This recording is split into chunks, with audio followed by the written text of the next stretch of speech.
Recibe un cordial saludo de nuestro grupo. En esta oportunidad vamos a presentar el siguiente lecture sobre los temas de diagrama de fase, diagramas TTT, ensayo Yomini, método Grossman y templabilidad en aceros. Continuando con la exposición, nuestros integrantes son Camones Hernández, Abraham Gilbert, León Murrogarra Juan Diego, Leiva Bartolo, Miguel Nicolás, Morilla Suárez, Gabriela Abigail, Roda Ramírez, Cristian Lenin. Ahora, diagrama de fase. En la termodinámica y en la ciencia de los materiales se denomina diagrama de fase o diagrama de estados de la materia a la representación entre diferentes estados de la materia en función de variables elegidas para facilitar el estudio del mismo. A partir de los diagramas de fase, se puede conocer las fases que están presentes a diferentes composiciones y temperaturas bajo condiciones de enfriamiento lento en estado de equilibrio. También averiguar la solubilidad en estado sólido y en equilibrio de un compuesto en otro. La regla de fase de Gibbs. Podemos ver ahí la siguiente relación: F más P es igual a C más 2. Esta regla nos define los grados de libertad que posee un sistema dependiendo de las variables que consideremos. En este caso, el F es el número de grados de libertad, el P es el número de fases, el C son los componentes, y 2, que en generalizando sería un N, pero en este caso, como son dos variables en las que nos importan, que son la temperatura y la presión. A continuación, la regla de la palanca. Este método es empleado para conocer el porcentaje en peso de las fases sólida y líquida, también sólida y sólida, presentes en una aleación de una cierta concentración cuando se encuentra en una determinada temperatura. Podemos ver ahí las fórmulas en peso de fase. De la fase 1, WF2 menos W sub 0 sobre WF2 menos WF1 por 100. El porcentaje en peso de la fase 2, WF1 menos WF2 menos W sub 0 sobre WF1 menos WF2 por 100, donde W sub 0 es el porcentaje en peso de uno de los componentes. Ahora, diagrama de fases binario o reacciones de 3 fases. Los diagramas de 2 componentes presentan reacciones que implican 3 fases independientes. Existen 5 reacciones de 3 fases de mayor importancia: eutéctica, peritéctica, monotéctica, eutectoide y peritectoide. Ahora, el diagrama de fase eutéctico. En una reacción eutéctica, en un diagrama de fase binario, es una transformación de toda la fase líquida por enfriamiento en 2 fases sólidas isotérmicamente. La temperatura eutéctica es la temperatura a la cual tiene lugar esta reacción. El diagrama de fase peritéctico. El diagrama de fase peritéctico es una relación que suele estar más presente comúnmente en los diagramas de equilibrio, más complicados, particularmente si los puntos de fusión de los 2 componentes son muy diferentes. En la reacción peritéctica, una fase líquida reacciona con una fase sólida para formar otra sólida, nueva y diferente. En el diagrama monotéctico,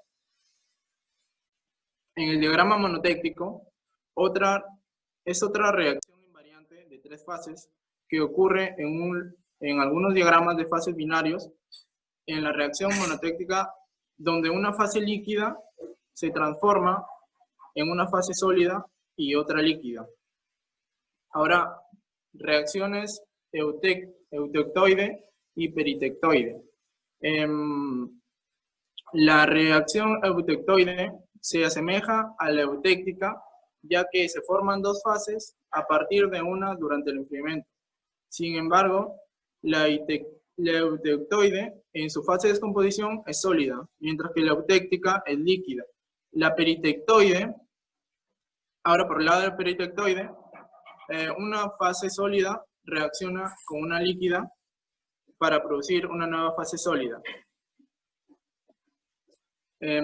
Ahora, el diagrama de fase de hierro-carburo de hierro.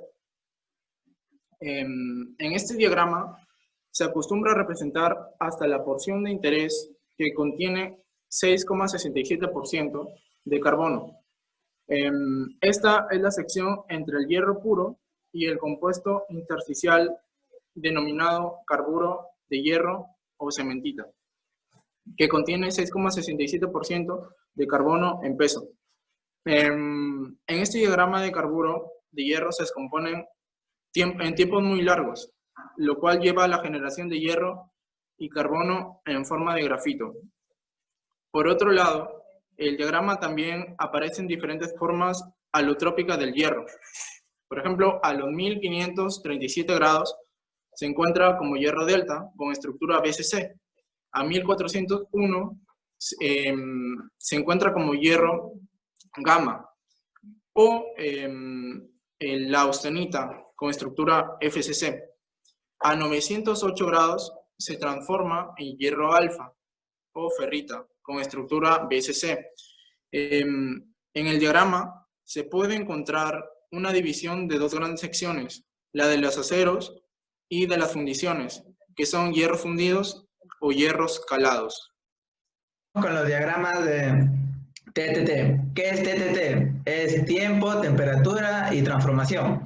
Entonces, nosotros vamos a tener, pasa la siguiente diapositiva, gracias, conceptos previos. Bueno, aquí tenemos la primera gráfica que nos dice con respecto a la nucleación y a lo que es la temperatura. Entonces, nosotros vemos que cuanto más, en este caso, más bajo sea la temperatura, más vamos a tener lo que es la nucleación. ¿Eso qué quiere decir? Que vamos a tener más núcleos estables. Entonces, pero va a haber una temperatura óptima, que en este caso va a ser por casi el medio, que se va a formar, que vamos a tener una máxima nucleación, donde vamos a tener una mayor cantidad de núcleos estables. En la siguiente gráfica tenemos lo que son la gráfica de lo que es tiempo, temperatura. Y aquí vamos a ver, por ejemplo, se va a formar una forma de nariz, donde, por ejemplo, si tenemos, se está enfriando, entonces vamos a enfriar a una temperatura cerca al límite, en este caso 700, bueno, la temperatura que está más arriba, entonces este va a demorar mucho tiempo en transformarse. Entonces, eso es lo que uno no desea, sino que se transforme en menos tiempo. Entonces, para eso, la temperatura óptima va a ser, en este caso, en la parte media, por ahí, donde el menor tiempo va a ser, por ejemplo, acá, se va a emplear el menor tiempo posible. Y en la parte de abajo, cuanto menor temperatura tampoco, porque se va a emplear mucho más tiempo en hacerse la transformación. Y aquí vamos a ver los porcentajes, en este caso, de concentración, donde al medio vamos a tener una curva donde nos va a indicar el 50%. Siguiente diapositiva, por favor.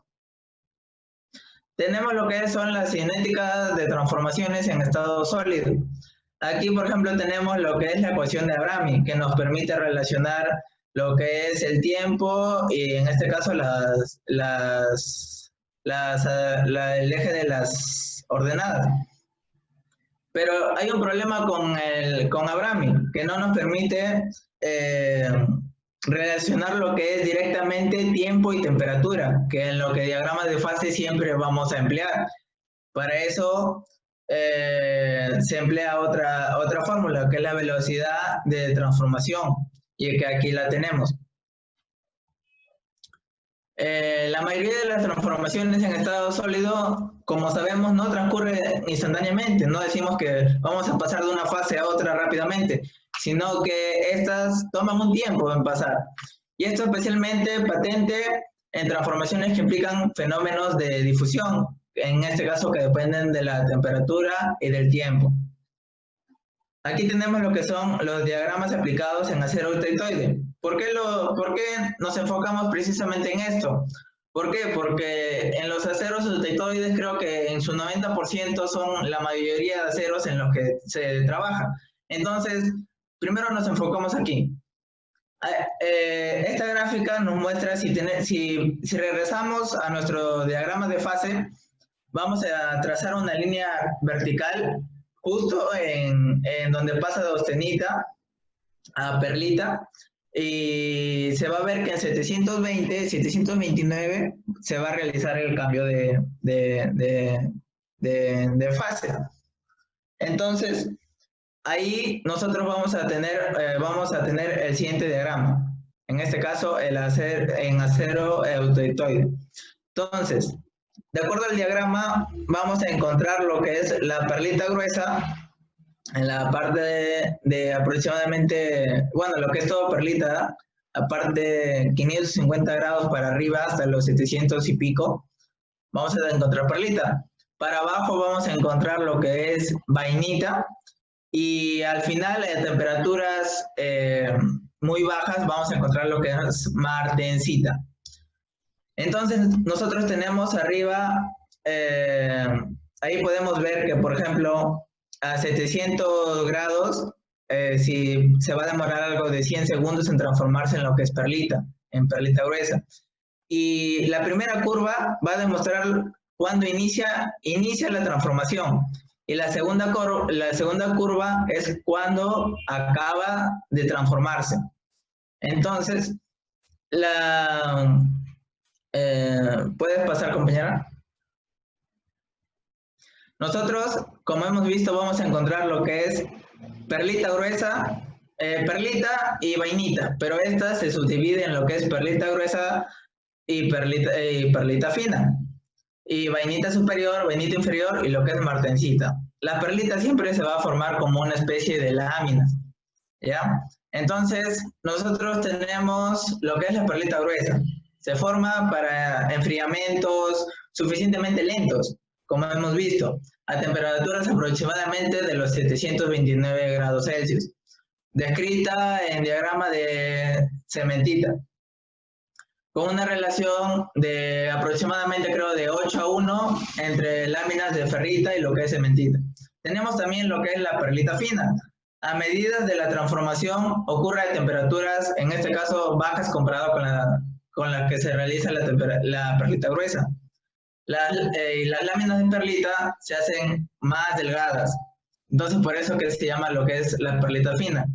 Si bajamos la vainita, vamos a encontrar lo que es vainita superior, que se va a parecer bastante a lo que es la perlita fina, y lo que es la vainita inferior, que a temperaturas inferiores aparece lo que es la ferrita y cementita, aparecen en agujas extremadamente finas. También tenemos la martensita. ¿Puedes regresar, compañero, por favor? La martensita, ¿qué nos dice la martensita? La martensita se obtiene a temperaturas demasiado bajas, en este caso menor a los 220 aproximadamente grados Celsius. El resultado es una transformación sin difusión de la austenita. Como sabemos, la austenita es el transformador universal, o sea que de ahí vamos a hacer todas las transformaciones. Entonces, en lugar de la migración de difusión de átomos de carbono, vamos a dar lugar a lo que es la martensita. La martensita es un material resistente, pero muy frágil. La siguiente diapositiva, compañera. Ahora tenemos lo que son los diagramas de tratamiento térmicos en acero hipo y hipereutectoides. Entonces nosotros tenemos de nuestra línea vertical que hemos trazado al medio en la línea eutectoide, vamos a tener para la parte izquierda menor a la concentración de 0.77, creo que era, 0.77 porcentaje de hierro carbono. Vamos a tener lo que es un acero hipoeutectoide, y lo que es mayor de porcentaje a eso, vamos a tener un acero hipereutectoide. Entonces, viendo con el diagrama, tenemos acá un acero en 1.13% de carbono. En este caso vamos a encontrar lo que es austenita más cementita en la parte de arriba, como se ve ese flequito de arriba de lo que normalmente hemos visto en el diagrama eutectoide. Ya, entonces ahí vamos a encontrar lo que es austenita y cementita. Y en la parte de lo que es en aceros hipototoides, en este caso a 0,05% de carbono, vamos a encontrar lo que es austenita y ferrita, como vemos bien apegada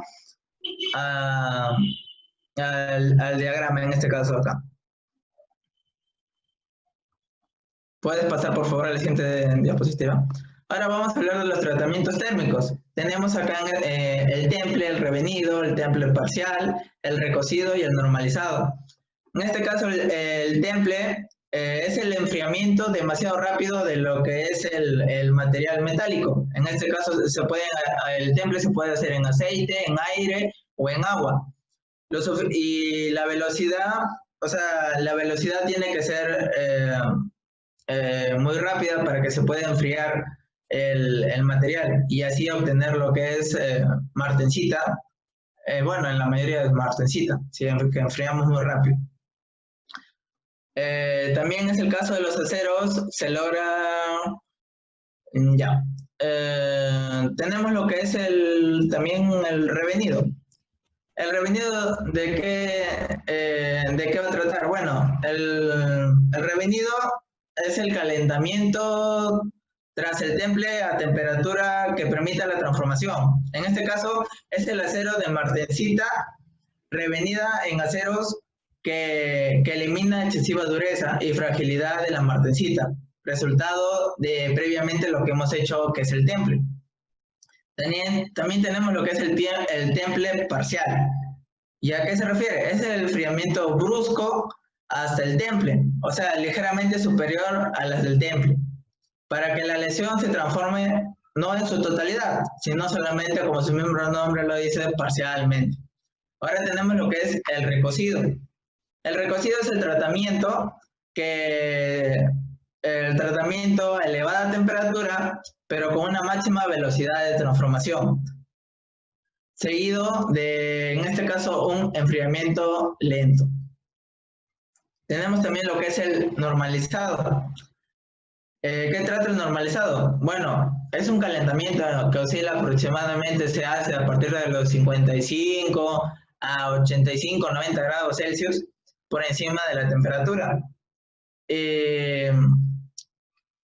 Seguido de un enfriamiento moderadamente rápido. En este caso se va a hacer el normalizado, se hace en lo que es aire, no se hace en lo que es en aceite o agua. También tenemos en estos aceros, ¿qué significa la austenización? Transformado en perlita fina. O sea, cuando hacemos el normalizado, lo que nosotros vamos a obtener es lo que es la perlita fina en su mayoría. Dentro de los procesos térmicos, como ya mencionó anteriormente mi compañero, está el temple. ¿Qué es el temple? Es en este caso el tratamiento que busca que un determinado material obtenga una dureza que le permita, en este caso, realizar ciertas funciones. Mejor dicho, una dureza elevada. ¿Esto cómo se realiza? Esto se realiza gracias al enfriamiento brusco de los aceros. Para ilustrar más o menos cómo se realiza este tratamiento térmico, primero, mejor dicho, la persona que está forjando calienta el material, eleva hasta una temperatura donde este está compuesto por su mayoría de austenita y luego este procede a enfriarlo de manera brusca en un determinado medio, puede ser agua, puede ser aceite, puede ser agua salina, de tal manera, de la manera más brusca posible, de tal manera que se obtenga en su estructura solo la martensita. ¿Por qué? Porque si se produce en este caso otros materiales como por ejemplo la ferrita, la perlita, etcétera, este material no obtendrá la dureza suficiente para realizar ciertas funciones. Es el caso, por ejemplo, del templado de los cuchillos, templado como antiguamente se hacían de las espadas, etcétera.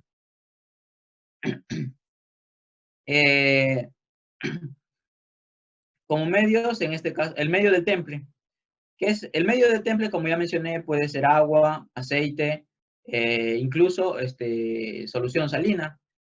¿Qué pasa con el medio de temple? El medio de temple, en este caso, tiene que ser el más idóneo de acuerdo al material para, como ya mencioné, obtener un temple de manera rápida, lo más rápido posible, y así minimizar las tensiones que se producen dentro de este material.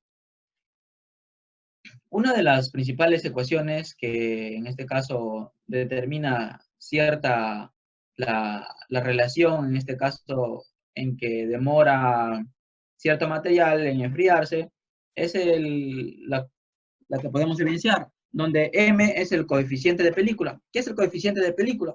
El coeficiente de película es en este caso la eficacia del medio para la evacuación de calor en la pieza. El TG en este caso es la temperatura de la superficie de la pieza y el TM es la temperatura del medio. Como ya mencioné anteriormente, lo que se busca es que se minimice el tiempo, pero que el tiempo no sea tan corto como para, en este caso, generar tensiones, ni tan lento como para generar que se produzca la ferrita y perlita. Entonces solo queremos la martensita. Entonces es un punto medio que se podría decir que se tiene que calcular precisamente para hacer el temple. La severidad del temple. La severidad del temple en este caso está representada por la ecuación mostrada, donde H es la severidad del temple, M, como ya mencioné anteriormente, es el coeficiente de película, y K es la conductividad térmica del acero. ¿Qué pasa? Se dice que en la industria mayormente la severidad de temple no pasa del 2.1. Ese es prácticamente el rango máximo que podemos llegar. Mientras más severidad de temple hay, se puede decir que el tiempo en el que se hace el templado será menor. Y eso es lo que se busca. Si bien es cierto, lo ideal sería que el temple sería infinito, o sea que ni bien se pone el acero en el medio, se enfríe. Pero solo ocurre en medios ideales, lo cual no se puede. En el cuadro podemos observar cómo es en este caso la severidad del temple en ciertos medios, como es las sales, aceite, el agua y el agua salina, de acuerdo a determinada, en este caso, agitación, ya sea débil, moderada, media, fuerte. Generalmente se usa entre la media y fuerte, porque como ya les dije, necesitamos un punto medio, no tan lento ni tan rápido. Tensión y agrietabilidad. ¿Qué pasa? Las tensiones se generan cuando, en este caso, se enfría, se puede decir, se pone a enfriar el material en el determinado medio, pero ¿qué pasa? La superficie, como está en contacto más directo con el medio, esta se enfría rápidamente. Entonces, esta procede a expandirse. Cambia su forma y procede a expandirse. Entonces, cuando se expande todo alrededor y el centro aún más caliente, aún no se expande, luego cuando logra enfriarse, quiere expandirse. Pero ¿qué pasa? El exterior no le deja porque ya ha alcanzado la forma de martensita y esta ya está dura. Entonces, cuando demora el centro mucho en enfriarse, y cuando ya se enfría y quiere expandirse, no puede. Esto genera tensiones internas que para posteriormente en el uso genera roturas, como es el ejemplo que vemos en la figura número 2, donde un programa muy conocido que es el de History, podemos ver que uno de los jurados está, en este caso, probando la dureza de un cuchillo fabricado. ¿Y qué pasa? Lo golpea contra otro metal y se rompe debido al mal tratamiento térmico y las tensiones originadas dentro de eso, dentro del material. Algunos factores que influyen en las tensiones internas es el el acero utilizado, que en este caso es determinado por el carbono que contiene este, ya que a mayor porcentaje de carbono, este más se expande. Y ya mencioné el problema de la expansión anteriormente. Otra es las características de la pieza, el espesor, por ejemplo, que si es más grande el espesor, el centro demora en enfriarse más, y esto también genera las tensiones.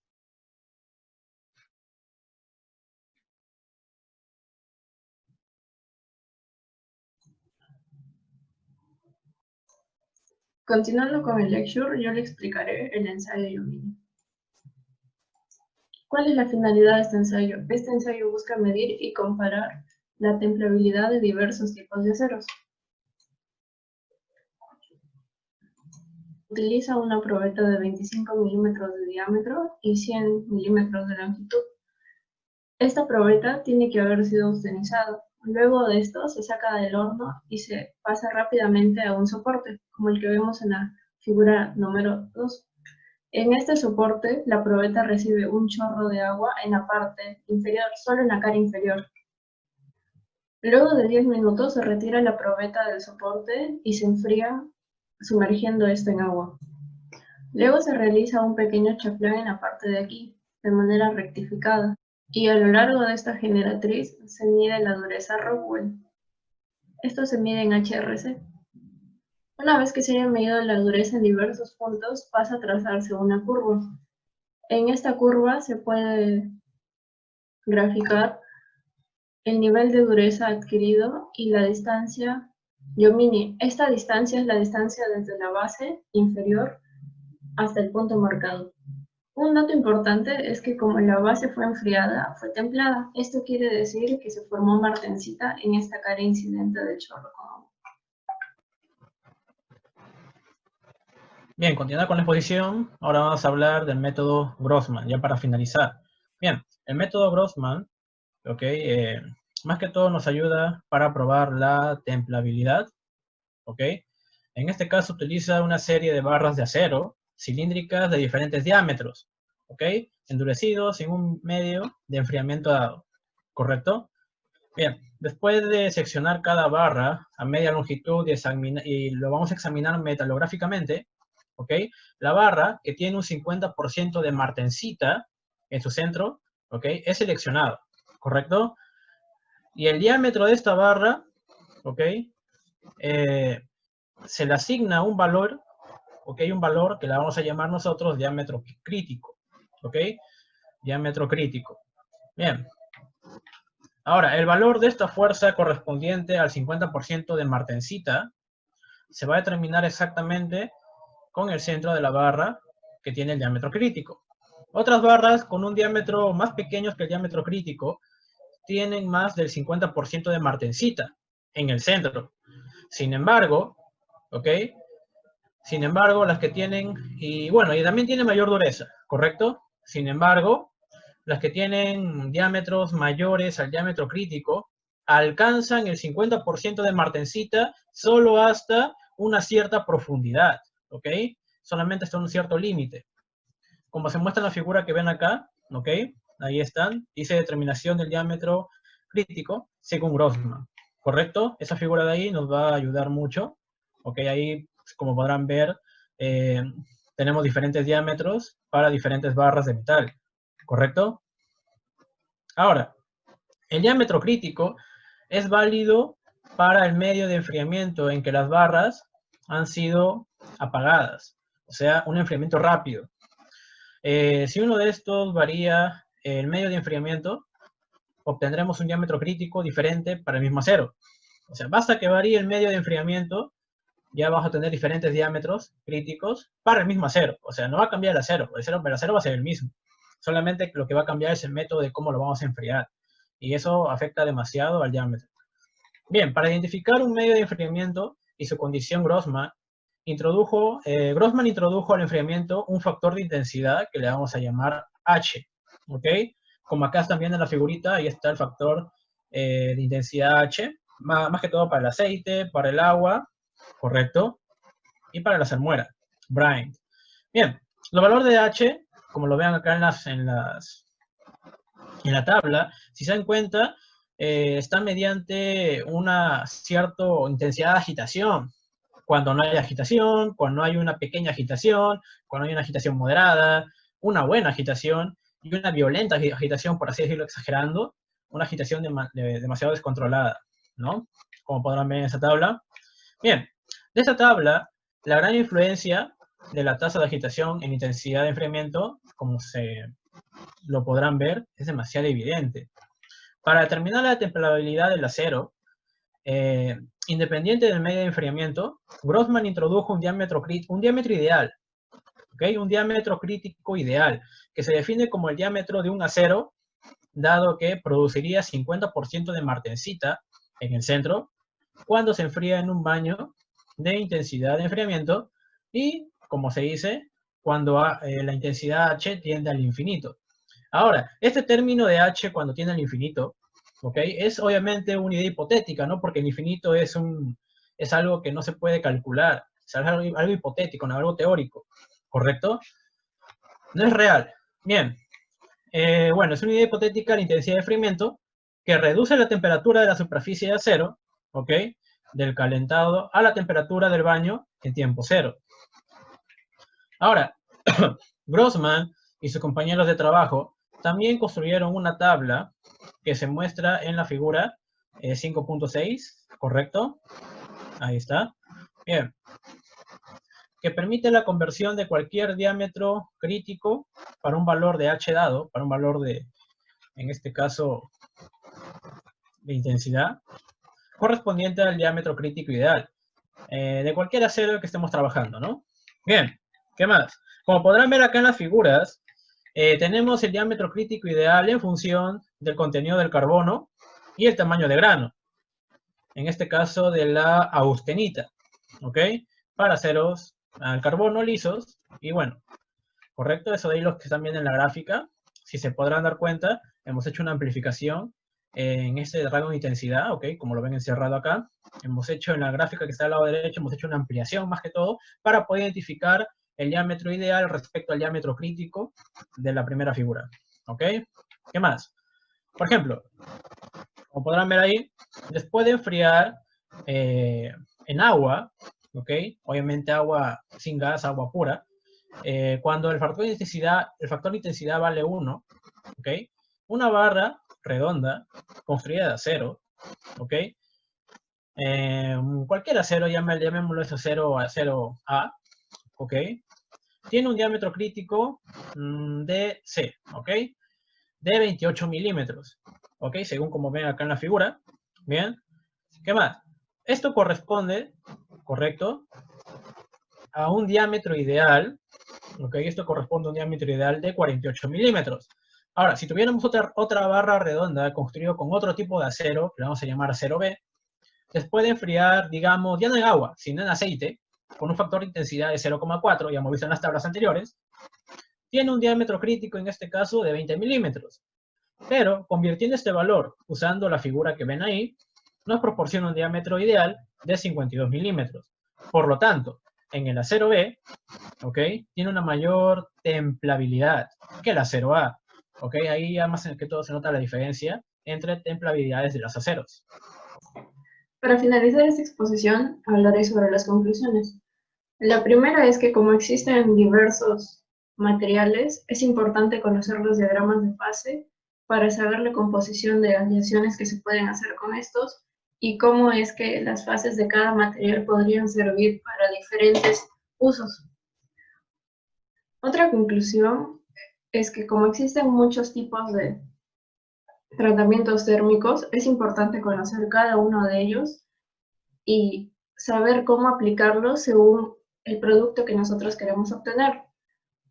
Otra cosa importante es entender cada una de las fases del acero, porque tal vez queremos obtener martensita, pero según nuestras condiciones es imposible que esto se obtenga.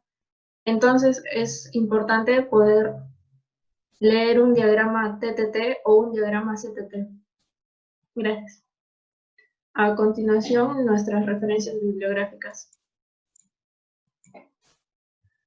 La primera es Steel Heat Treatment Handbook, La otra es Ciencia de Materiales para Ingenieros y la última es Ciencia de Materiales. Muchas gracias.